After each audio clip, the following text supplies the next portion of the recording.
I love saying that. I could tell. It brings out the inner Oprah, doesn't it? I think everyone has an inner Oprah.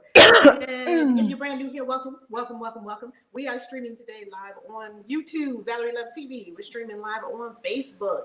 And yeah, that's it. YouTube and Facebook today for now. That's YouTube and Facebook today. And today it is the fall equinox. Oh my goodness. So I was seeking to do a little bit of that in my background. Can you tell I got the dark on one side? Oh, very nice. I didn't notice that. Pulling something off there. That's very nice. You almost like dead center in it. Yeah. I was working on. I'm balancing my energies, dark and light. Dark and light. Yes. Very cool. Look at Sharon. How you love it, Sharon? Hey, Sharon. Leanna. Hi, Leanna. Texas. How you loving? How you loving? Come on in, family. Come on in. So today we're going to talk about the fourth dimension. But before we dive into the fourth dimension, if you're new here, I'm Reverend Valerie Love. They call me the Divine Midwife of Soul Destiny. Mother Ayahuasca gave me the name Kaisi. So, hey, Linda. How you loving? Mwah. Hey, Danielle. How you loving? And have a YouTube channel. And if you're not subscribed to the YouTube channel, we're taking the YouTube channel to over 100,000 subscribers. We're in growth mode. So definitely go to ValerieLoveTV.com. Hey, Empress Life, how you loving?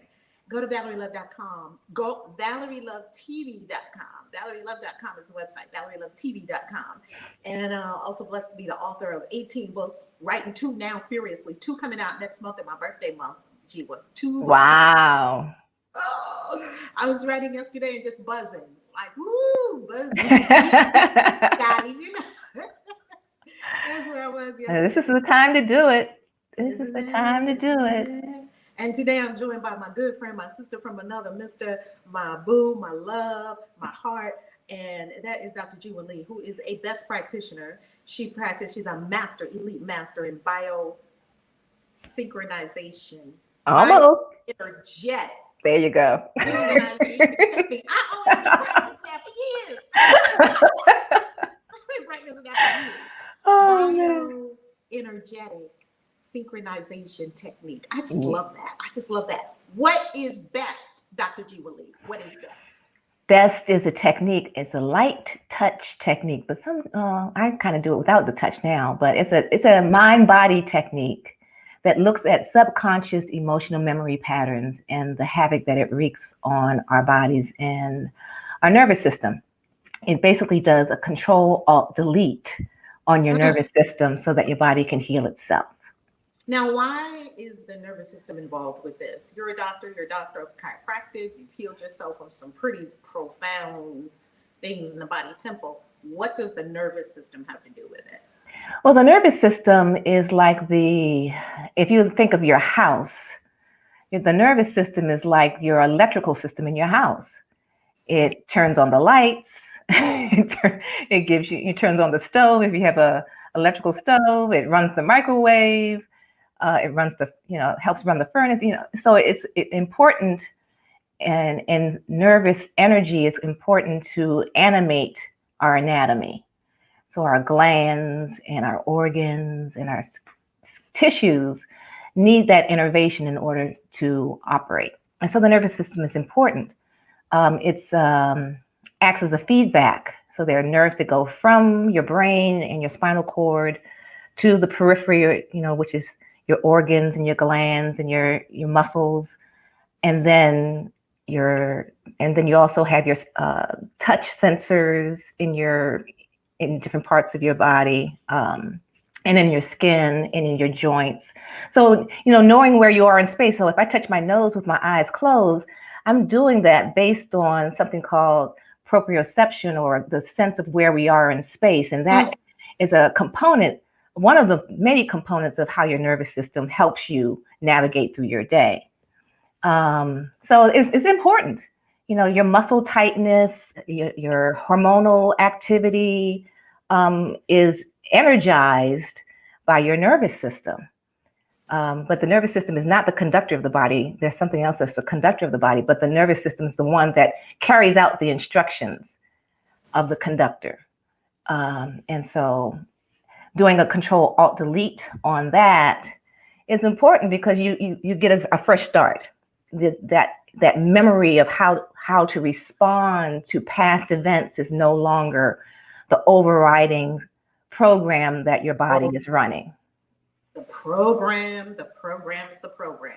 We're running programs that make us robots, essentially. And they're just repetitive patterns. Somebody says this, we just do this. And somebody says this, we just do this. And it's the same thing. It's the same. And we see ourselves sometimes being robotic and wondering, why am I doing this?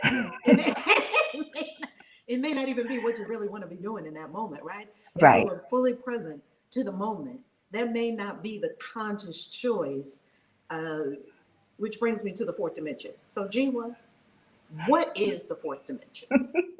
What is it? You just go for the jugular, don't you? What is it? What is it? Because last conversation, if you haven't watched the conversation before with Dr. Jubilee and I absolutely watched last week's conversation. Well, it was filmed last week as we sit in time in this space. As you watch it, it's timeless. Whenever you're watching it, is the now. We talked about the third dimension. We talked about the fifth dimension. We did not talk about the fourth dimension. Joanne! So while you, Joanne, I'm going to send lots of love to Joanne. And Money in the Vortex, I got to go get the bell. Money in the Vortex! Mwah. And Joanne, if this is who I think it is, Joanne is experiencing the dropping of form of her mother. Am I right, Joanne? Do I have the right Joanne? If not, let me know. And if this is the Joanne that I think it is in our community, she is the Joanne that's experiencing her mother crossed over week before last, I believe it was, or last week. It's been days. It's been days, and understanding that I had that experience. It's you. All right, Joanne. Okay. So, and I had that experience as well of my mother dropping form and returning to source. So thank you, Joanne, for the super chat. I love you. God bless you. Lots of love to Joanne. Everyone send love to Joanne. It is really, it's a deeply moving time, isn't it? It's a deeply moving time. So what is the fourth dimension? So let me start by talking about the three dimension. Three dimension is governed by space and time. So we accumulate data through our senses. So our sense of touch, smell, sight, hearing. Did I miss one? There's 5 of them. Yeah. This is our 5 physical senses. Yes. And so, and taste. And so we make assumptions based on what our environment is by what we're seeing, what we're hearing, what we're tasting, what we're feeling. And so that dimension is not really real. It's like a projection of something else. It's a projection of our belief systems, basically. So last week when I was here, I spoke of you being a projector. And if the energy of God is projecting through you, which it is, as light, in this example, then the lens that is your heart is projecting out everything that you're experiencing in this lifetime. So your beliefs power your behavior. Your beliefs run your behavior, basically. So behavior is belief driven. And so your beliefs, whether they're good or bad, are projected out. And so you get to be right about everything you're seeing. So if you think that the world is a hard place to live in, then that's what you're going to get to see. If you think that your health is challenging, then that's what you get to see. If you believe that there's no way of getting ahead, then that's what you're going to see. If you believe that your relationships are working and you are in loving relationships and family is everything and you get along with most people or everybody, and then that's what you get to see. Mm-hmm. And so, In other words, we're making the whole thing up inside of our own consciousness and spraying it out on the world around us as 3D reality. yes. Mm-hmm. And so the if if the light that is coming from the divine is known as pure, perfect, and complete, Mm-hmm. and there's no blemishes or any aberrations in that light, that as that light goes through the lens, if that lens is clear, then what we would see is everything working perfect, whole, and complete, everything in harmony, everything being cooperative. And that when we see anything other than that, it's because we have blemishes or smudges on our lens, and that those smudges are our negative beliefs that we've accumulated over lifetimes that So, can. what kind of negative beliefs are we talking about? Because, um, this channel is about freedom, spiritually, mentally, emotionally, physically, financially, and being God. So, we have all these issues that come up in the third dimension that prevent us from just fully experiencing and being that which we are. So what are some of these beliefs? Is it that get us, that really get us, that you've seen in your practice working with people? Under the whole umbrella, I would say that big umbrella is worthiness Ah, or unworthiness. have I danced with that one? Woo, have I danced with that one? Sometimes she was leading. Sometimes she was leading the dance. I call unworthiness a belligerent biatch because I tell you, you can do the work and do the work and do the work on unworthiness or releasing self from unworthiness for, you know, decades and look up and can still spot some, pockets or little expressions here and there of unworthiness. So, what is that? What is unworthiness? What is it really? It's not properly identifying. Basically, it's not identifying.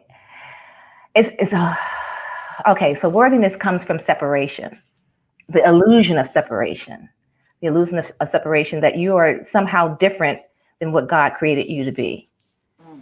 And so, and the thing about beliefs is that they become self-fulfilling, because if we're holding on the belief, then we're going to outpicture something that's going to reinforce it. And so we experience it. And so I'll say, yeah, see, I told you that nothing works out for me. Or see, I told you I always lose money. Or see, I told you, my health is really bad.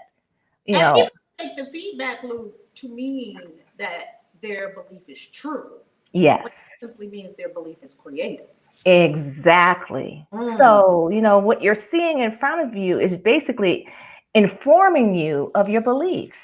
And so that's the great news, is there's no mystery. I think I think that woo, child. I think that's the hardest thing to come to grips with. Even now, I still have areas where I'm like, oh my God, really?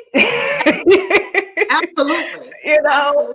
Yeah. And so the thing is that it's good news. I mean, I think I would rather know what I need to work on as opposed to being oblivious as to what the issue is. So if you're having a hard time making money, there's a belief there somewhere that it's hard making money, Yep. or in whatever form that takes. And so it's And interesting. on that money thing, if we can just delve a little deeper into it, because we talk about money a lot on this channel, is it's one of my schools, right?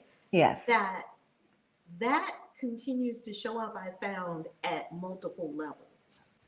So let's say you break through, I don't know, making six figures a year, and you thought six figures a year was a big deal. And the people who are successful when I was growing up, people that made six figures a year, that was considered ultimate success. Then you see people that were millionaires. That was considered bad, evil. You can't, better, easier for a camel to go through the eye of a needle than for a rich man to get into the kingdom of heaven. So it was acceptable to be successful, but only to a limit. So then if you become successful to the $100,000 a year point, 6 figures a year, yay. Then the thing to contend with is where you could just keep naturally rising, right? You could just keep naturally rising. You could naturally rise to $1 million. You continue serving people, or you've come up with something wonderful that people love and they buy it, buy it, buy it, buy it. You can naturally rise, but something will prevent us from then rising to 7 figures a year, because once again, here comes the beliefs. Okay, so let's say you surmount those and you're at $1 million a year. Something still has to be resolved to go to then 10 million or billionaire or whatever, because the divine has no limits. So do you do the same work at each level, or what do you say to that? Well, that's the interesting thing, because the ideal answer is that you should just be doing the work once. I would love that. Yeah. That's the ideal answer. Sign me up for that program. Just do it. Exactly. It's done. I mean, it's that's the ideal, because I'm under the tutelage of someone who's a master teacher, and her motto is, there's only one problem. There's only one solution. Who do I say I am? I mean, it can't get any simpler than that. Can't get no simpler than that. Either you're God or you're not God. Exactly. Fine. Exactly. And so, I mean, with that clear-cut kind of line, I'm either this or either that. Where the fuzziness comes in is that we really haven't committed to being this. If we want to be real about it, and I think that's why you're here. The same self and others. I'm pretty selfish in this. I don't want to save myself. Other people can't be saved. Yeah, I mean, that's what it comes down to. So the third dimension is navigating all the stuff that makes us feel or believe that we're separate from source, or believe that we're separate from our true identity. And so going from third dimension to fifth dimension that we spoke of yesterday is, just knowing that we are no one, no thing, no time. But how do you get from the third dimension to the fifth dimension? And so I gave you the answer earlier on, if you were listening. And the fourth dimension is your heart. The fourth dimension is the door, the heart, which is the doorway between the third and the fifth dimension. Woo! Okay, so this is delicious. This is delicious. This is delicious. Now, before we go further, let's give love to all our yes that are here. Yes, Ronaldo, I see you. I love you. Hi, Ronaldo. Thank you. Danielle coming to us all the way from Brazil. Danielle. Thank you, Danielle. Oh my goodness, I've been seeing your comments on the Reverend Valerie Love Facebook fan page, and she has a good question. We applied it to money. She had a question about the wrong partner. I always find the wrong partner. Cancel. Should I fake it until I make it? Excellent question. Absolutely not, but it's a good question. That's a good question. Why do I keep finding the wrong lover? Now, there is no such thing as a wrong lover, because the lover is perfect for me and what I need to learn. So it's the perfect lover. It doesn't look like what I want the lover to look like. So how is it that something other than the desires are showing up? Also, I saw Platinum Lifestyle Coach. How you loving? All right. And also Swan Moon. How you loving? The heart. So the heart, what is the heart? And you talk about this, of course, in your book, Core Perfectum. The heart is the fourth dimension. Okay.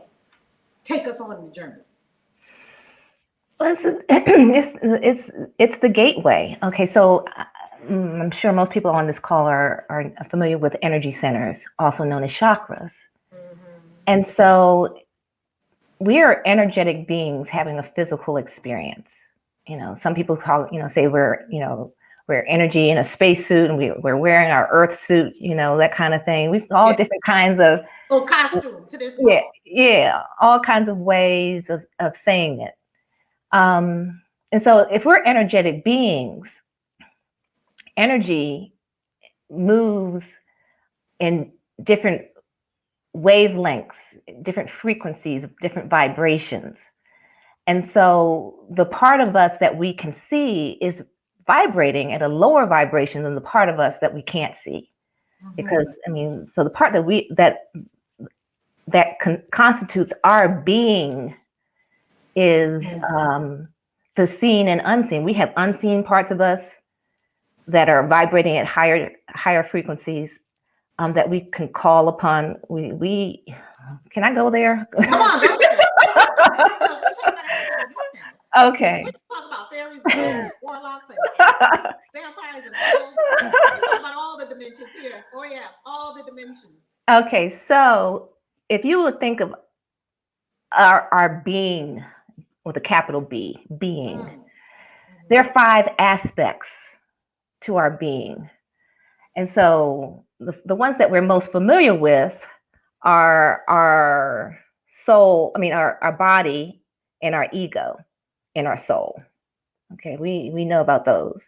But the 2 others that we know about but don't really associate with us personally is our higher self and our Holy Spirit. Mm-hmm. We have all 5 of these aspects that constitute our individual beingness. And you'll see this on the temple walls, illustrated on the temple walls in Egypt. They speak of this in length. And so magical traditions, the Golden Dawn, all of them. And they got it all from Egypt, of course. All magical traditions got it from the Hermetic sciences of Egypt. And we talk about this a lot in magic as well. That now in magic, they have a few different terminologies for the same things. And one of the terminologies that they have for the higher self is Holy Guardian Angel. Yes. HGA. So in magic, this big thing in magic is achieving KNC, or knowledge and conversation of the Holy Guardian Angel. And this is basically becoming one with the higher self. Like Aleister Crowley, they say he did that, then he went insane. His human self went insane almost. So almost like lost his mind. And I've heard some people that study Kabbalah, and they say they were studying the Zohar, and they were experiencing things that almost put them at the precipice of feeling like they were about to lose their mind. They probably were. As they knew it. So what about these 5 aspects, and how do they relate now to the heart, the doorway, the portal? Well, what I was getting to was the frequency. So your beingness has these 5 aspects, and they range in frequency. Some vibrate faster, the fastest being your higher self. And then some vibrate, along that scale lower, which is the body. So on 2 ends of this pole, you have the body and your higher self. And so it's like looking at a rainbow, or how different colors vibrate at different frequencies. So that's why they're the color that they are. And we have that same kind of rainbow effect in frequencies in our beingness. We have, this higher self that is part of us, not something outside of us. And then we, have our soul, and we have our bodies and our egos. And so when we're navigating our 3-dimensional world, we're making choices on a moment-to-moment basis, who we are aligning, what side of that vibration we're aligning with. Are we aligning with our physical senses and what we can see and experience through feelings as far as the body is concerned? Or are we tapping into a higher consciousness and getting inspiration and intuition and following divine guidance on a daily basis? It's not just something that you do at the beginning of the day or the end of the day or in church. it's a conversation that is had on a daily basis. It's a primary relationship that you want to experience with these unseen entities that are you. You know, every time that you get a directive to take your umbrella or make that right turn. I tell you so many times, I say, get your keys, and next thing you know, the keys are somewhere. Right. And we always say the same thing. Something told me. Oh, that something was you. And that's something we heard it. Mm-hmm. We heard it. But yes. our fast-moving conscious mind that's just scrambling dismissed it, didn't pause enough to give it, or we're just not attuned and aligned to go with that as a flow way of being. Mm-hmm. Or we're judging it. Well, that's crazy. I don't need to get my keys right now. Right. Arrogance. I know where I'm going. Why do I have to go that way? Now, let me tell you, this has happened maybe, this is before the pandemic. It was like maybe December of last year. I'm driving and I'm late. And I know where I'm going. Okay, that's the first. I know where I'm going. That's the first problem. I'm going. I know where I'm going. I've been there 100 times. I know the way that I'm going. Yeah. And I'm driving, and the exit that I have to take is a blind exit. So once you commit to it, you have to keep going. You have to keep going that way. So because it goes up over some other highways, and then it comes down and descends into the highway that's going north. I'm currently going west. And so I'm taking this exit. I'm getting ready to take the exit, and that voice says, take the next exit. Don't take this exit. Next exit, not this one. Yeah, the capital V voice. The yes. Self, capital S, not the little tiny small. Right, exactly. Mm-hmm. And I'm like, I'm looking. That doesn't make sense. I'm looking with my eyes, right. And I see no backup. I'm like, no problems. What? I'm late. I'm late. If I take the next exit, that adds another 5 minutes to my trip. I'm back talking to my higher self. The higher self. Yeah. Yes. Yeah. And so I take the exit, go over the overpass, come down, and bumper to bumper traffic. Bam. There you go. 45 minutes later, I get to my destination. Already late. And probably the other way would have got you there on time, maybe. Yes, it would have. Cut off some time, possibly. Exactly. Yeah. And so you're in the flow at that point. You're in the flow going the other way. Exactly. And so how do we stop ourselves from doing that very same thing? Because we can see many ways how we do that during the day. You know, it's so simple. Everything is simple. We just complicate things. So the simple thing is be still and know that I am God. Be still and know that I am. You know, be still and listen to that. You know, listen to this, you know, because we talked about, you know, asking and seeing that you're a willing partner and all that last week. So, you know, making an invitation to your higher self, like, look, I'm ready for a relationship. I'm ready for guidance. I'm willing to listen. And then do it. That's the thing. That's the rub, isn't it, Jewa, for us as humans? Because one of the things that Dr. Joe Dispenza teaches that I love the way he teaches it and the way he says it, all these different teachers are saying the same thing. They're saying it in different ways to hopefully hit different parts of the brain and we can digest it, right? Exactly. I love Dr. Joe. Oh my goodness. Dr. Joe talks about you can't go into the quantum field with someone. You have to go in no one, right? The faceless man, as they say in the Game of Thrones. You must go in no one, no thing, no history, no story into the quantum. And then I love how he talks about the reason we have become robotic is because we don't honor that it's in the nervous system, it's in the emotions, it's in the chemicals. So we're used to secreting certain chemicals. So there's some things, this must be addressed multi-level, multi-dimensional, yes? And even on the physical aspect, we got the emotions there, we got the chemicals coursing through the body. I used to be addicted to adrenaline. Right. We got dopamine hits from social media. We got cortisol from this kind of life that many people have chosen to live. So there's more than just one thing to change. Like some people say, I'll just change my mind. True.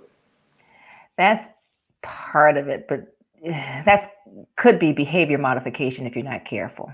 Right. So, how do we get these deep, systemic, holistic changes where now we're no longer robotic? Where now the emotions, the body, the feelings, the thoughts, the words, the actions, the chemicals are all in sync. They're all synced with the divine. But how does a person do that?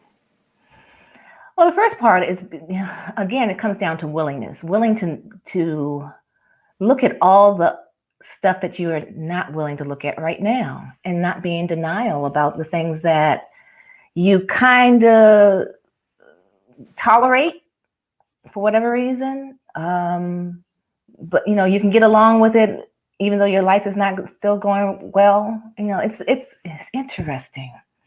We make all these different compromises in our day-to-day life, and we talk ourselves into separation. We talk ourselves into littleness. We talk ourselves Because it's into safer. It seems like little is safer. yes, it seems like Basically, that. fly under the radar, and your soul And came to shine. yeah, and the whole, I think the reason for it, and I can speak on this on my part, and I can only speak for myself on this, is that the responsibility of making sure that everything is working is a huge responsibility. It feels like, okay, it feels like I'm responsible for how my life is running. Let me handle it from a 3D body ego point of view, as opposed to knowing that you have these other two aspects that are of a higher vibration, that have a bird's eye view of you on the playing field and can see everything that's happening, and can move you and guide you in a way that is helpful if you have that relationship. So the responsibility of feeling like I'm responsible for everything, then playing small is safe, because that feels like what you're capable of managing. Does that make sense? Ooh, yes, I've done it. It's control and thinking I know, which is arrogance, and not being humble and understanding there's something so much vaster than this little self I think I am. How about I tap into that? Every time I have tapped into that, it showed me something that I didn't know existed. So I can't go by my mind and expect to get something new, because the repository that the mind is everything I already know. Right. How am I supposed to go beyond that if I'm solely operating from the third dimensional mind? When I'll give you one example. I was in meditation. Buzzing. You get into those meditations and you're like, right in heaven, like, you can even feel your body like, right? And you can probably even feel things healing in the body. I was in a meditation like that, and the voice said, Bali and Bitcoin. Those two dropped into my consciousness. Bali. Wasn't thinking about Bali. And it wasn't like Bali now. Every other picture you see on Instagram is about Bali. This was back in 2014. 2014. Didn't know anything about it. I jumped up. It so energized me. It was like, that I ran to the map. That's the first thing I did after I came out the meditation. It was almost stunning. You know how you get something so clear from the voice?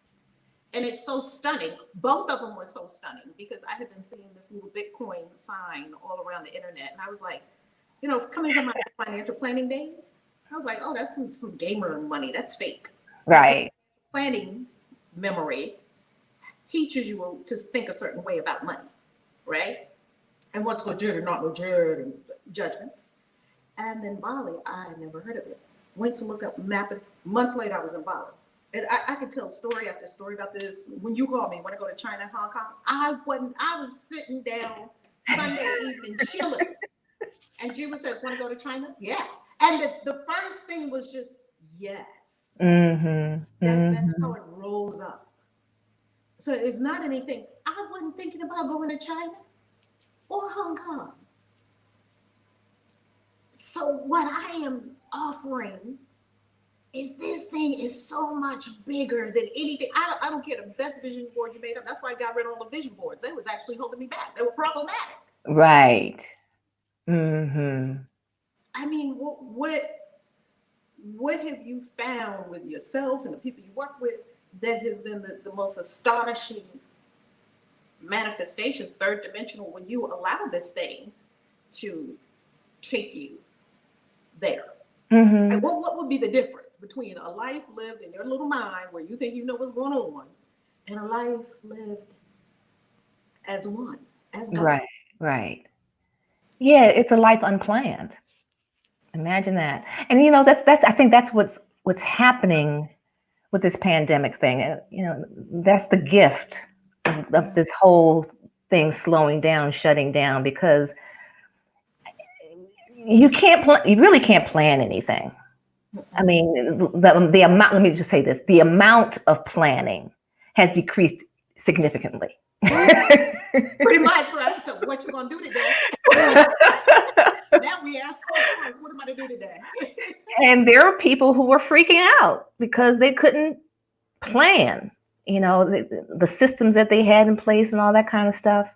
And not only can they not plan, they don't know what's gonna happen. Are the kids going back to school? Are they not? Right. Yeah.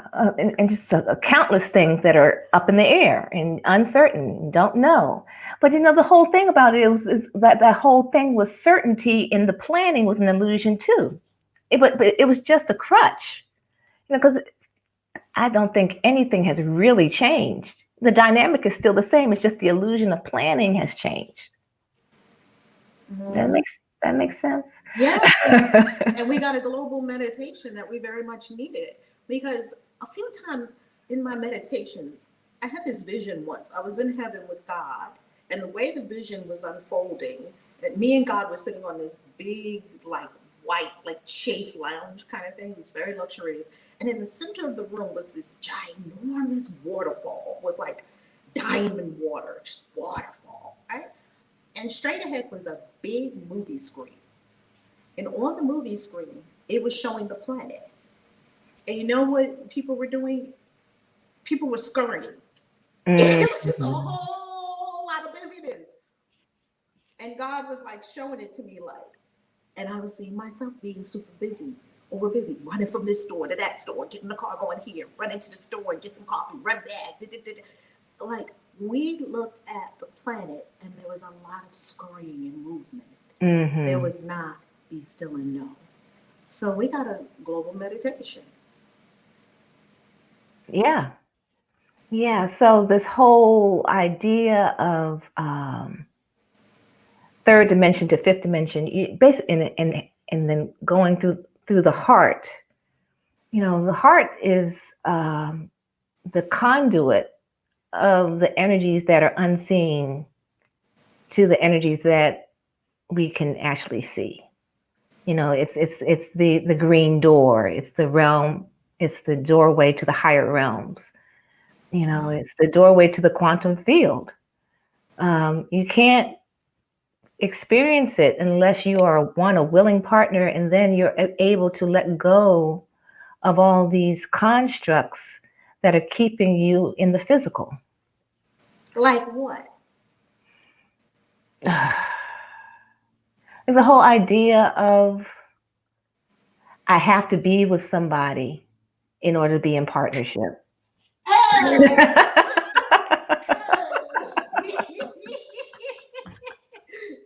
that's the one that is I'm being shown right now.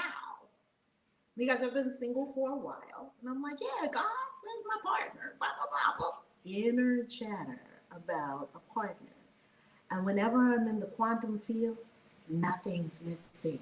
It's there are no needs. When Mm-hmm. I'm in the What do you think you need something that way? Mm-hmm. I just watch the mind, the monkey mind. Mm-hmm. Mm-hmm. Yepper. It's interesting. It's just an interesting time. So your heart is, is your heart's in service to you all the time. It is. It's doing multiple things all at once. It's doing things quote unquote mechanically or biochemically or electromagnetically in the body, glandularly. Mm-hmm. It's doing a whole host of things in the body. It's a sensing organ. Your intuition is actually begins in the heart. It's a sensing organ. It's letting you know when something is happening before it hits space and time. Mm-hmm. I mean, that's what the heart is actually doing. Just think about that for a second. It's sensing what's going to happen before that energy hits space and time. Because it's already, Yeah, how is that happening? it's already connected to the fifth dimension. How else could it? All possibilities. Yeah, all the possibilities. It's already connected. So it's sensing, okay, here it comes. Here it comes. Like And in slow motion, it's yeah, here it is. yeah. When you think about that for a second, it's just kind of really like cool. It's really cool. To have, I feel that something's going to happen, or something, however intuition happens for you. Mm-hmm. And then actually, and it's not your thought. That's the thing. It's not a looming negative kind of thing. It's not any kind of crazy, oh, I know this is going to happen. It's going to be something bad. No, it's not that kind of thing. That's not intuition. That's monkey mind going amok. Run amok. That's fear-based. Intuition is not that kind of fear-based kind of thing. Intuition is like turn left and you meet somebody that changes your life, or move to Arizona. I don't know anybody in Arizona. I'm moving to Arizona. Go to Bali. That kind of thing. Months later, I was in Bali. Yeah. Effortlessly. And it Yeah. wasn't a matter of money or anything like that, because when the divine just lifts us there, all the money's there, all the people's there, the right flights, the right seats on the right planes, all of it. Yeah, so the whole idea of fourth dimension is just basically becoming in tune with the energies in your heart, of the heart. And I'm doing this class now, just talking about the book that I wrote. Yes. Now, before we go further, let's give a shout out to our peeps in the chat. And Maddie, how you loving? How you loving, Danielle? Nicole Beauty, how you loving? Hey, Danielle, I know that name. You know that. A beautiful soul, a beautiful soul. And everyone, everywhere, smash up the likes, because you know how we do on YouTube. Smash that like button, baby. And on Facebook, smash up the likes. And the reason we say smash up the likes is because that helps the algorithm understand that this is shareable, share-worthy, and it gets the word spread around to all the people who are open to this and who are looking for the signal. Your like may send that signal to that person. They're looking for the signal right now. So thank you so much for the smash-a-thon. Also, we're going to be in Sedona in December 1st to the 5th for the Mystery School, Christian Witches Mystery School. So I want you to go to christianwitches.com and check out Sedona. Because when we go to play on the Red Rocks, like you just get to sit in your heart and operate from the fifth dimension, right?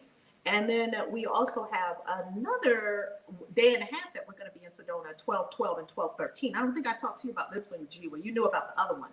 I didn't talk to you about this one. On 12/12 and 12/13, which is a Saturday and a Sunday, we're going to do epic manifestation. So we're going to do on Saturday morning spiritual cleansing in the Red Rocks, and then visioning on what the fifth dimensional self is guiding us for, all the things that we've already heard from the fifth dimensional self that we haven't done yet, all those things, and then commit to doing them and going forward. It's a day and a half. and it is a quickie in Sedona. If you can't get it away for the 5 days, this is a weekend, and this is also to use 2020 for a ladder and have your epic manifestation in 2021, which is not going to come from your conscious mind. It's just not, right? So we get to align even before we go into 2020 to step into 2020 from the elevation, from an elevated place. So now, absolutely, Darla. Hey, sweet brain shark. How you loving? How you loving? How you loving?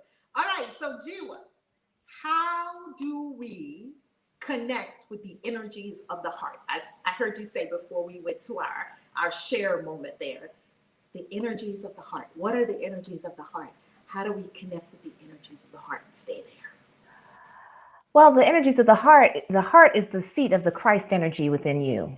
Okay, so just let's just address that. The Christ energy is not having anything to do with Christianity. We spoke about this last week as well.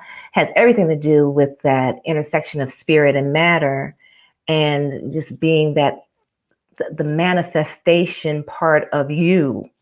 The Christ is the Son in the Father, Holy Spirit in the Son. The Father, the Father, Holy Spirit, and the Son. So the Son part is the Christ part of us. And so how do we get in tune with that? Basically, you have to know that you are well taken care of, that you are not alone, that you are part of the divine, that you have a team that's working with you at your disposal. You have to know that you are a vehicle carrying out instructions from your higher self, being open to that. So you're the hands, the feet, the ears, the eyes, the lips of your higher self, being able to carry out these instructions so that you can create and be an example life for others people to know that they can do the same. You know what this is hitting on for me, Jewa? Where you just danced over to Peru. Because because in Peru, where we go to the plant medicine, Mother Ayahuasca is all about the emptying and the dissolution of the personality. And I think that's what's so. When we're in the ayahuasca experiences, sometimes it's a deep purge because we can literally feel the stickiness of the identity to the personality because we don't want to let go of who we think we are so that we can. And what I was hearing, that there is an empty, that something like we can't steal home with our foot on third base, right? I've got to let go of something, my identity with my personality, so that I can be who I truly am. And I wonder, how do we do with that? That letting go and the dissolution of the personality, if we're identified with that, if I think this is who I am and that starts to disintegrate, that's going to be chaos. It can be chaos because your ego really wants to run the show. Yeah. We talk about the 5 aspects of ourselves, and all 5 are in service to our beingness, but the ego has kind of like run amok. It's kind of taken over. The ego is like the driver of the body. It helps get things done. But then if the ego is the thing thinking that it's doing it, it's running it, it's like, it's like your car, you get in your car, and instead of you driving it, the car is driving you and telling you where to go. It's like one of these new autonomous cars. But at least with the autonomous car, you program it in. But let's say that you program it in, and the car says, no, we're not going there. You put it in Sedona. It says, no, we're not going to take you to Sedona. We're taking you to God knows where. Yeah. Right. So that's the ego. That's the ego's like, no, we're not doing that. We're doing this instead, as opposed to, and then the motto, if the ego has a motto, is seek but do not find. The ego run amok has a motto. Let me say that. Not the ego in service, but the ego run amok, seek but do not find. And so, What does that mean, Jewa, if you were to break? Okay, so it means all the plans that you have on becoming rich And famous. and famous. That's not famous to me. That's just what's mine. You know? Yeah. All these plans that you have. I'm going to do this, and I'm going to do this, and all plans for world domination. Yeah, I'm gonna move here so I can have connections with this person. Everybody's at your disposal for whatever is going to get you, as opposed to just being for my plan. for your plan. Yeah, exactly. So everybody's in service. Yeah, exactly, Zane. Edging God out. Exactly. And so everybody is, in service to your plan. That's how the ego runs. So you're seeking and you're striving, and let's say you hit your goals. But then there's still no feeling of fulfillment. There's this whole feeling of emptiness that still remains. So you're seeking, but you're not finding anything. There's no sense of fulfillment, no matter how much you accumulate materially, because in that accumulation materially, there's still lacking a spiritual connection to anything. And so I was watching, Chadwick Boseman died recently, and I was devastated by it. Yeah. Did you watch that video I sent you? Yes, I did. And so I always watch how they cross their arms on Wakanda Forever. And I watched them, and whoever was their research person or the person that's responsible for making sure cultural or significant philosophy or ancient kind of things are honored, really hit the mark when they did that, because they always put the left arm first and then the right arm on top of the left. You look at every picture that he's in, he does that. The people in the film do that. And there's a significance to that. And it goes to our conversation about the ego run amok. There's a reason why I'm saying this. So the left arm goes down first, and then the right arm goes across. And that's the same way that Osiris is crossing himself in his sarcophagus in Egypt. And so the left side is identified with spirit. And the right side is identified with the physical world, physical and ego. So the unseen on the left, the seen on the right. And so the left arm goes down first because the spiritual side of you, is the foundation for everything. Everything that rests on it rests on that, not the other way around. So you're not resting, or your foundation is not physical, even though we're living in a physical world and it feels like that. Everything feels so real. Your foundation is the unseen. Your foundation is the spiritual part of you, and then the physical can rest on that. So if you want, and I do want to say, family, depending on the orientation of the camera, it may look opposite. You know how to do it. Okay? Yeah. So this is my left hand for y'all. Okay. So it's switched, but yeah. So the whole idea of this fourth dimension is that if you're going to reach fifth dimension, you have to go through the heart. You have to, because they're crossing the heart when they're doing that also. And Osiris is green, and green is colored with the heart. I mean, there's so much symbolism in the ancient mysteries that have to talk about how important it is to go through the heart to get to the higher realms. You have to have a spiritual foundation in order to manifest anything in the physical that's worth anything. And that's lasting. Seek ye first the kingdom, and all things, not some, all things are open and offered to you. So, we see these things, we've read these things. However, now is the time to really start understanding what it truly means to live these things. Mm. I can hear, I feel the resonance in that in your voice, to live it.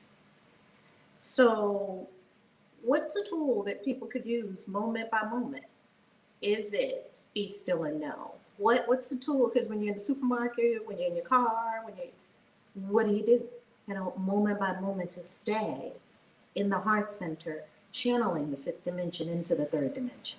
Mm-hmm. I guess the first thing is to keep your vibration high. We hear that, and it can feel like pithy sayings or trite, because it's something that's said in this community a lot, but you can't overstate it. The whole idea of, elevated emotion, we, Mm. in enjoying the things that you truly love, because if you want to change the programming that your body is running or the familiar things, and Dr. Joe talks about this, is that you have to have elevated emotion with the experience in order to anchor it and create new synapses and new associations. Yes. Yeah. So take the time to enjoy, appreciate what you're appreciating. Don't get stuck in the mire. Really start thinking about what makes your heart sing. What makes your heart sing? We know what it is, but we don't do them because we feel like we need permission to do them. The things that make our heart sing, we've got conditioning around it. What makes my heart sing is writing, speaking. And what was the conditioning around that? You need to get a job. Like my family prized concrete things, like concrete skills, like auto mechanic or use your hands, because that was concrete. They didn't understand you could just create from within yourself and then be taken care of doing that. Right. And it's very interesting. I come from a line of artists. Now, Corey's an artist. Oh, yes, definitely. Corey's an artist, right? And he's when he's in the art, he's just you can tell he's not even in this world. If you pinched him, he probably wouldn't even feel it, right? And my mother sang when she was in this form was an artist, and my grandfather, when he was in this form, was an artist. So it's very interesting that this artistry was there, but they didn't think that that was sustaining. They thought that was, we love the arts because my mom always took us to plays and she was deep into the arts and supporting the arts and museums and all of that. But I think they thought it was something elevating that spoke to your soul, which is true. They didn't see it as a viable way it wasn't a practical way to live your life. Right. Yeah. Am I saying that? Yeah, I can hear what you're saying with that. Yeah, yeah. Even though there's other people who are making, a living and enjoying and being expansive, there's evidence that happens. Even though while you're creating, while you're an artist. Yeah. And that when I'm most supported is when I'm in my art. That's when I feel most supported. And I'm going to tell you something very interesting. This is mind blowing. How the soul will set it up for you on the third dimension when you commit to your art. For years, I have been wanting to publish my first book. It took me 10 years to publish my first book, publish my first book. I went the old route because this is back in the day, and I've been writing all my life, right? So I went the old route of writing these query letters, and then after you get the query letter, you got to write a book proposal. And, I remember all that. I remember you doing all that. Writing, typing, sending out a query letter, hoping to get a little. And look, you pour your whole heart and soul into this query letter, right? And you get either no response, right? Right. Yeah. Right? Like, you're not even worth responding to. Yeesh, man, my unworthiness was busy, wasn't it? Creating all these scenarios for me, right? And then sometimes you get a response, and the response is a little postcard. But sometimes you get a response, just say, no, we don't want that, right? And then sometimes sometimes you would get an actual letter, and the letter would be a nice letter, like, no, we don't want that. And if I'm alone in my own head, as we call it, without adult supervision, Right. my master teacher calls it, right? Being alone in your head without adult supervision. I could start to think something about myself, and I indeed start to internalize and think something must be wrong with me, and doubting the writing gift that I knew Spirit gave me. Like the soul, those other aspects of myself, the higher dimensional aspects, they never wavered. Me down here in the physical, I was wavering. So finally, here's where the whole thing flipped around. And as I look at this in retrospect, it's so astounding. I decided that I was going to write, that I was going to do that which I came to do. I was at financial planning. I was, American Express, and we were FDI. We were running all this stuff in FDI. We were doing we were in the big Don't get it. Right. Investing, buy these properties. We were doing all that, right? Yep. All of it. Oh my goodness. It was a great era because it made me see just how much I was doing and not being. Mm-hmm. It was all doing. Yep. Yep. Right. That's why I didn't last. It was all ego driven. But it was great learning. It was a great school. So when I decided inside myself to honor my writing and to write, guess what happened? Sold my financial planning practice, got a big fat check right then, and monthly checks. I got a deposit check and then monthly checks. Had gotten married or gotten together with a man who had won $17 million in the lottery. Literally, and we had come back from the wedding in July in Hawaii. Literally in August, I came and sat in our new house, gorgeous mini mansion. You remember the house, right? Mm-hmm. Gorgeous mini mansion. Created this beautiful writing space for myself in a solarium. And I remember sitting down to that table and knowing that my soul had just done this, cleared the decks of everything for me to write, and that everything was taken care of. I didn't have to pay a mortgage. I didn't know how much mortgage was. I didn't have no electricity, no lights, gas, blah, blah, blah. All that went out the window. And I was a single mom thinking about that all the time before. All of that. It was like one fell swoop. Mm-hmm. And not only was all of the financial considerations moved out of the way, there was automatic money coming in without having to work for it every single month, with hardly anything to do with the money, which means I could just save. And, I had a nice car. I think that's when I had the Lexus, the truck. Right. I think somewhere around there. And I remember sitting down that first day to write. And it was a little astonishing because it was so different from what Right. it had been before. Running here, going to the financial planning office, got to take care of this client, take care of that client, look at the stock market, investments, annuities, IRAs, Roth IRA, college fund, blah, blah, blah, blah, blah. And that world is just moving so fast. And every second something changes. Mm-hmm. You put something together, then whoop, it changed. Okay, the news came out. Okay, we changed that. Okay, whoop, it changed. It would keep you on your toes. And when I went into the writing, I was fully supported. That's when the next thing happened where I met an agent. That's when the agent said, perfect timing, because I'm about to go to this conference with a bunch of publishers. Perfect timing. She got a deal with the publisher. She comes back to me, hey, they want 2 of your books, not just 1. 5-figure book advance. Before I was writing all those query letters. Right. Trying to make something happen. Trying. Wasn't working. Mm-hmm. Come home to the heart. I'm putting together now the power of the heart. I'm being centered in the heart and giving yourself to that. I just gave myself to that. And here, 18, almost 20 books later, it's astonishing that every single day money comes in from books. It is so astonishing that I get to live the life of my dreams all over the world. Dubai, Bali, India, China, Hong Kong, Peru, all throughout the Caribbean, throughout the United States, Hawaii, not because of the personality. I couldn't have done it. I could not have done it. It's almost like I feel like I'm participating in something very huge of which I do not know. Mm-hmm. Mm-hmm. Yepper. So what makes your heart sing?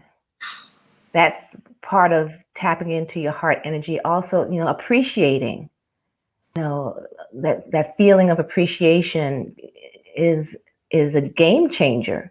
I Uh-huh. mean, just taking a moment to appreciate something can lift you from a low vibration negative mood into a higher vibration where all things happen.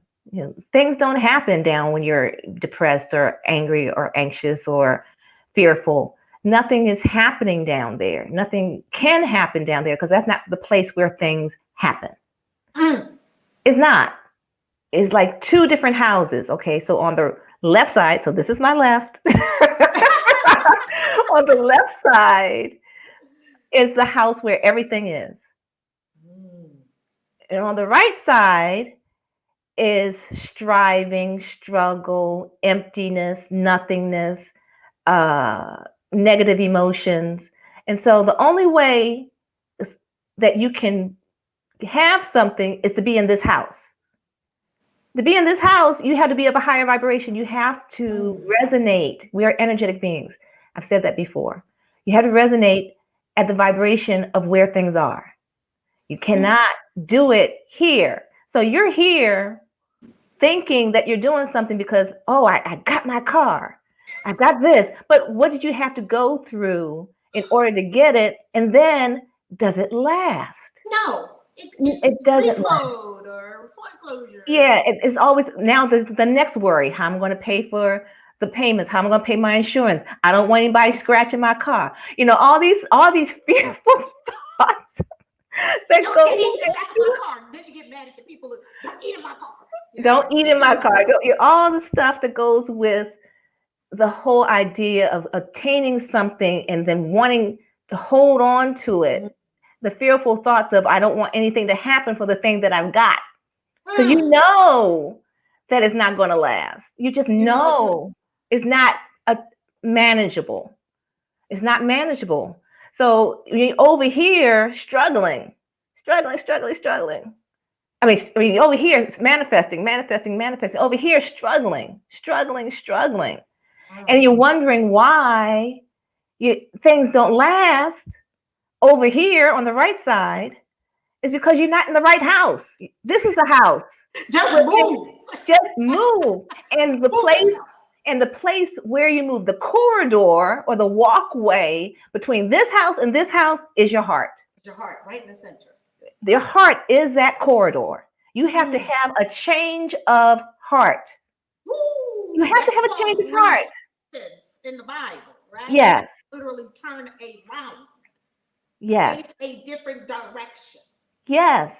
I mean, if you're over here on the right hand side thinking, I deserve this, I'm a good person, that may be true. However, we're not talking about behavior. Behavior is belief driven. We are talking about the essence of who you truly are that has nothing to do with behavior, but everything to do with vibration. And so you Mm. would want to vibrate in the house where everything is. Mm. So for me, kind of how I like to look at it to help me is if I'm in the basement in my consciousness, God has a penthouse for me. In the penthouse is all your money, all your loves, all your lovers, everything you want, everything you can imagine, far beyond what you can imagine. I'm in the same building. In the same building, speaking the same language. The consciousness of my house, right?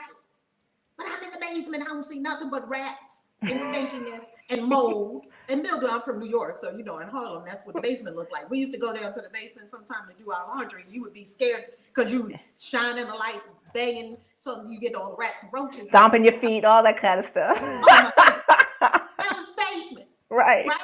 When I can just get on the elevator and raise my dimension, my energy, raise my vibration, Mm-hmm. word I'm looking for.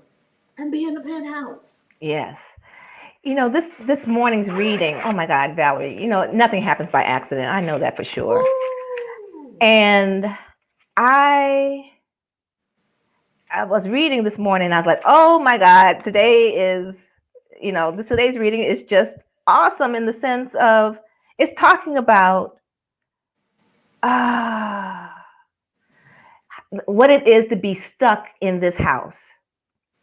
You thinking that this house is going to work itself out. Okay, it works because the illusion provides that it works a little bit some of the time, but it's not. It gives you a carrot, like, yeah, well, it worked, but if I try harder, or if I'm smarter, or if I do this, I can make it last longer. And there's that ego again, thinking that I'm responsible for manifesting this kind of experience. When not all you have to do, but yeah, all you have to do is really identify with the part of you that's unseen. You have to identify with that higher vibration part of yourself. And the only way that you can get there is through your heart. And the only way that you can get there is by maintaining a vibration that is higher than the one that you're maintaining right now. Because if your circumstances are less than favorable, even though there may be some pockets that are pleasant or tolerable, that's the other thing, that's the caveat too. We can tolerate stuff. It's like being in hell with ice water. I can tolerate the heat, but as long as I have my ice water. I'm in hell, but I got a glass of ice water. Yeah. And it's like, okay, I can work this out. At least I'm cool a little bit of the time, that kind of thing. It's like those little coping mechanisms we do to handle pain. Yeah. And so until you raise your vibration and move to where everything is, and I'm not speaking this like I have it all together. I'm speaking this from experience. It is painful when I identify with unworthiness, or identify with smallness, or identify with I can't, or how can I with a small I, as opposed to really identifying with the how can I with the large I. It's yeah. And the thing about it is that until you do it, then you won't think that it works. That's the caveat. And see, you can't look from here on the right side, wondering what's going on, what life is in this house. It doesn't. On the right, you're gonna call people on the left woo-woo and crazy. Yeah. The only way that you can know what's happening over in this house is to be in that house. And so, getting over yourself and making the determination that, my life doesn't have to be a struggle. My life wasn't designed to be a struggle. I have energies at my disposal that are in service to me. I mean, because I am the emanation of the divine. It's just so deep. And I think the issue that I see in most people, because I have a program called Whole Heart Living. Talk about the program, because it just started this past Thursday, right? Right. Well, the book Core Perfectum is my book. Is my book, baby. Beautiful book, baby. And we started. We'll link it all up in the show notes and in the description below on YouTube. Yes. And we started a 7-week discussion. So last week was the first week.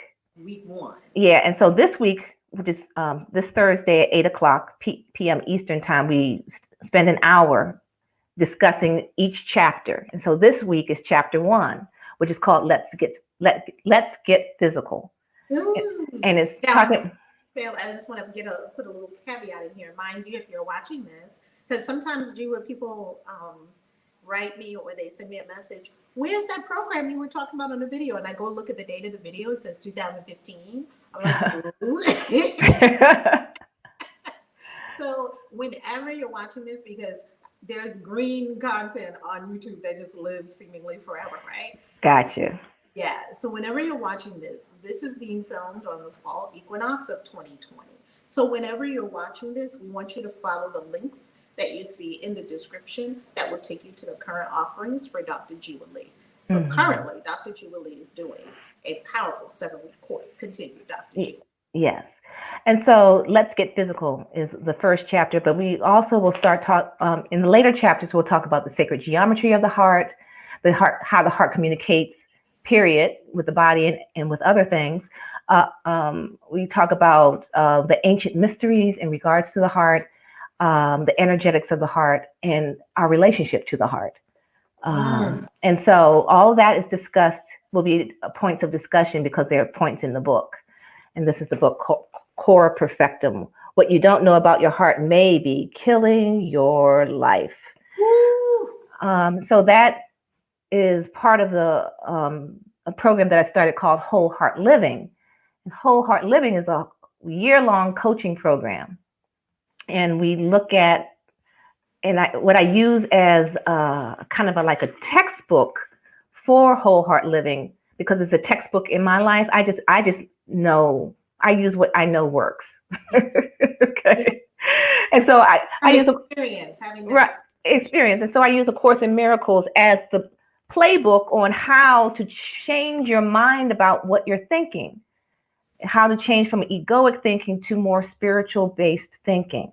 And so that's what I use as a baseline, but we go into how do you change your mind about who you are? How do you identify with who you are? And then I use the technique BEST that we talked about earlier, bioenergetic synchronization technique, to help break those patterns that are keeping you small, and then reinforcing new patterns, because that's the trick. You have these patterns, and a lot of them are subconscious. Like 85% of your thoughts are subconscious. The number varies. 85, I heard as high as 95. And so we break these patterns so that you now can start with a clean slate, like a Control Alt Delete, and now you can write a new script, new patterns, new positive reinforcing patterns. That really mirror, or not mirror, but anchor who you really are. Yes. Delicious. So how do you want folks to get in contact with you, even if they're watching this 8 years from now? I got videos I made 11 years ago. I know you do. I remember when you started your channel, I was like, what in the world is YouTube? What? Oh my God. Crazy little website. They didn't even have an app. It was just all on the website. I remember that. One little 10-minute video. I remember. That's so funny. Oh my God. That was 15 years ago. Anyway.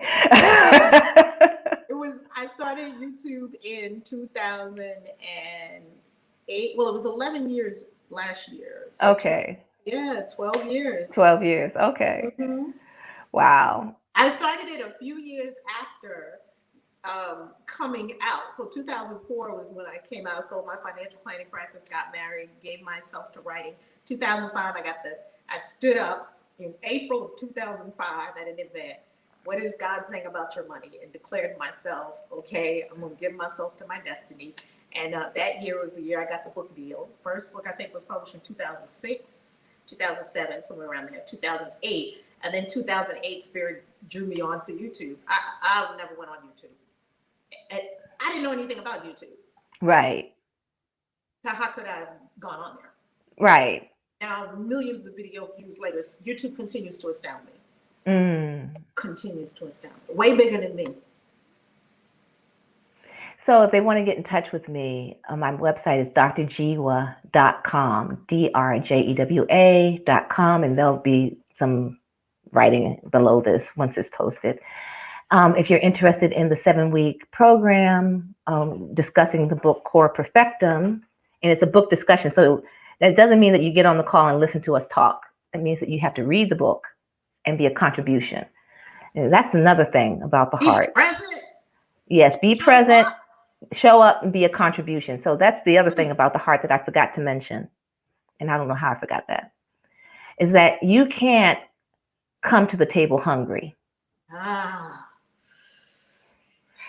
You have to. See, some of these things you're saying, I'm literally feeling them in my energetic system. Literally the current of it, because it's so high vibration and so powerful. The current, literally, I can feel the current. Mhm. What does that mean? That means that you have to be a contribution wherever you go. Mm.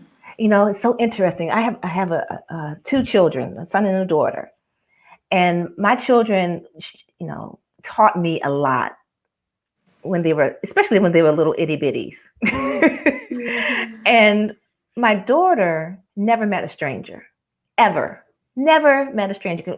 Both of them could walk up to people. It didn't make any difference how old they were, struck up a conversation, know the person's name, what they did, and had some interesting fact about that person to report to me after the conversation was done. And so whenever there was a party, and so you know how kids can be kind of shy and awkward and all that kind of stuff. My daughter would always be the first one out on the floor. She didn't care if nobody was out there. She brought the party. She was being a contribution. She got the party started. So wherever you are, you want to be a contribution. Don't want to be sitting around waiting for someone else to make the first move. You want to be the one who is bringing the energy, bringing the positivity, um, um, bringing yourself, your true self, and seeing how you can give. It could be something as simple as complimenting somebody or smiling at someone, saying a pleasant word to someone, but being in a giving kind of mode is energy flows like this from your heart. It goes out and then it comes back. So if you're sitting around waiting for your ship to come in, you're going to be sitting there because I haven't seen no ships come in yet. because you have to do this first in order for this to come to you. It has to come out first. You have to send a signal out that you are worthy of receiving something back.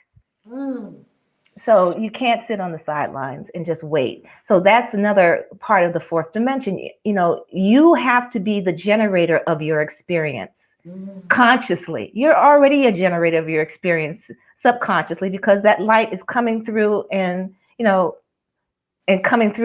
projecting out as your life. Now it's time to roll up your sleeves and then make conscious decisions, because your subconscious, more often than not, is holding on to stuff that keeps you running a program that's not serving you well.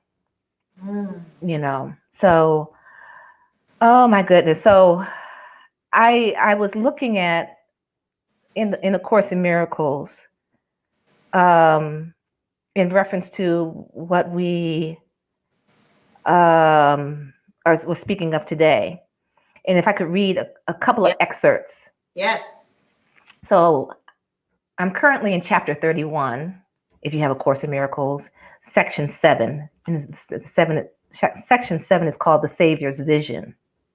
Okay. And so I'm just going to read a couple of different excerpts. Okay. The concept of yourself that you now hold would guarantee your function here remain forever unaccomplished and undone.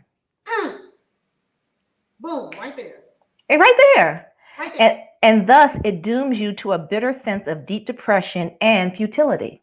That's where I lived. I was in a deep depression and futility. That's exactly where I was. Yet it need not be fixed unless you choose to hold it past the hope of change and keep it static and concealed within your mind. Give it instead to her who understands the changes that it needs to let it serve the function given you to bring you peace. That you may offer peace to have it yours. So you have to offer peace in order to have it yours. And so in summary of what a lot of this is talking about is that you really have to see yourself and see everybody not as behavior. You have to see them as image and likeness of God in order for you to experience image and likeness of God. You cannot say, well, I like everybody except that one person. That Except one that person. we know who that one is, right? But them. Yeah. Let me tell you about them. Yeah. Let me tell you about them. And that one person is actually you being projected out, and it's holding you back from experiencing the fullness thereof. Oh my goodness. Where else would I have here? Welcome Empowerment Media. Welcome Phoenix Heru. How you looking? Phoenix Heru said, boom. Alter- yeah, alternatives are in your mind to use, and you can see yourself another way. Would you rather not look upon yourself as needed for salvation of the world instead of as salvation's enemy? Ha! Whew. It's all written down right here.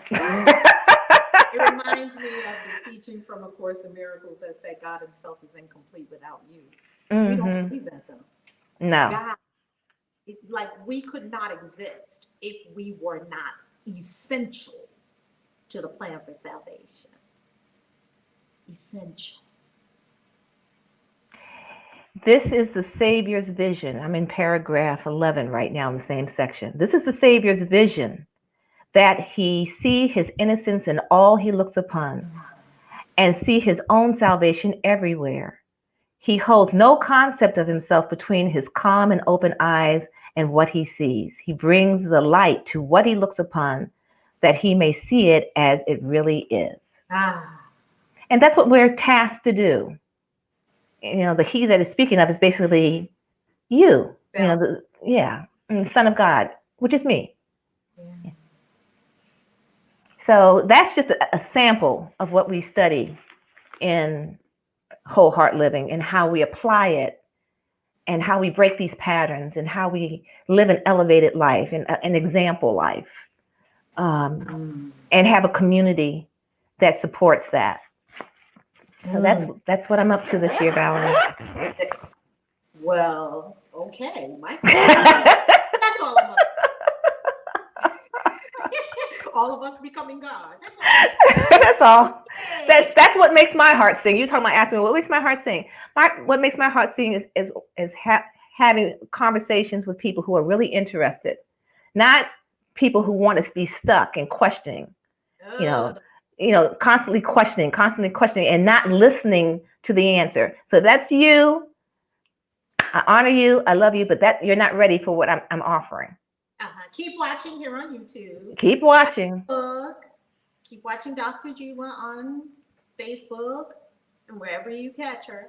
Keep watching and until you get that mystical moment, because there must be a mystical moment of readiness. Yes. Yes. Where the resistance just naturally is not there, and we want it. Yes. Yeah. So, Jewa. Yes, ma'am. What do we wrap this up with? What is the one thing you want everyone to take from this about the fourth dimension in the heart? What's the one takeaway you would love for our audience to have? The jewel. Yeah, I think the one thing that I would love for everybody to take is to honor your heart. Honor yourself through your heart. Honor yourself by honoring the entity that helps make things all possible. You know what I mean? Am I being clear on that?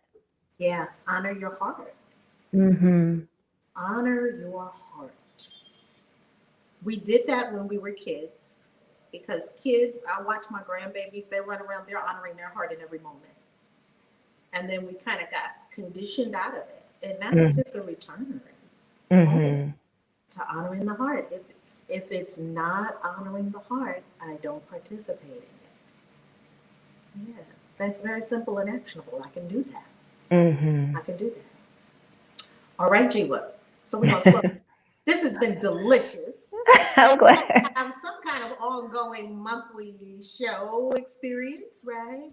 Right. So many people tapping into this discussion and listening to these conversations and wanting these conversations and so many questions. So we're going to be on again. And family, next week at this same bat time, I'm going to be talking to Dr. Nicholas Singh. And he was with us in the ayahuasca experience in Peru. And he's going to be talking about releasing fear around coronavirus, particularly from a doctor, just releasing fear, right?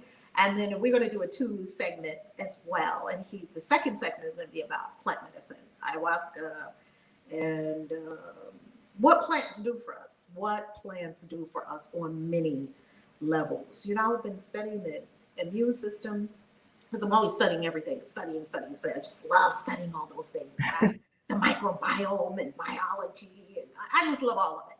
And one of the things that they're talking about is phytonutrients, and all these phytonutrients that are in the plants that we eat, and then that help our immune system. And it's so interesting that science only makes the discoveries that the ancients already knew. The ancients already knew all Oh, this. yeah. They knew all of these things. Now we have the wordology and the languaging for it, and we have our little instruments that we can look at. Science, like they say, scientists scale the mountain of truth only to find the saints, the yogis, and the top. Right there. Welcome to the party. Right. And that's one of the reasons I love the sciences, because they can really quantify some of these things. Like now we have quantum physics and we can see it. Right. Right? I love that. I love the convergence. There's nothing going against. There's a convergence, and everything is saying the same thing. We just got to align ourselves. That's all. Exactly. And the conversation is being redundant for a reason. You know, it's coming at different levels and different messages, different people saying basically the same thing, and we'll get it sooner or later. I'm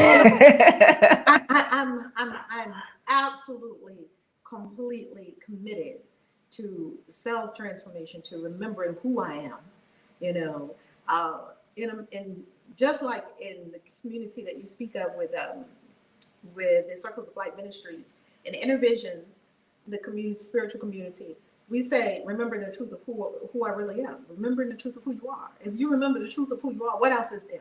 Mm-hmm. What else is there? We even have a little hoodie that we call it, you know, that we wear, and it has it on there. Remembering the truth of who I am. That's so we can remember. You know, I even read magic books that say the most important thing is to remember.